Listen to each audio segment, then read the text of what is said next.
Uživate li u dobroj ribi ili svježim morskim plodovima, dođite u Gajetu. To je poznati restoran u Maksimiru vođen vrijednom tradicijom u pripremi ribljih specijaliteta. S nama je danas vlasnik Gajete, gospodin Vjekoslav Vlašić. Gospodine Vlašić, ugođaj Korčule donosite u Zagreb već 10 godina skoro, zar ne? Da, to je meni jedan veliki kompliment.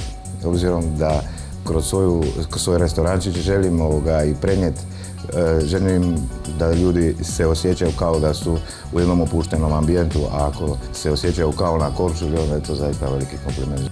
A što po gospodinu Vlašiću svaki uspješan obrtnik mora imati?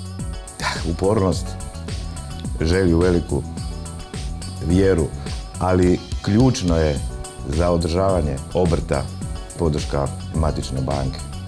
Ja sam zapravo izabrao Zagrebačku banku kao svoju poslovnu banku zato što mi je bila jako blizu u Maksimirskoj ulici.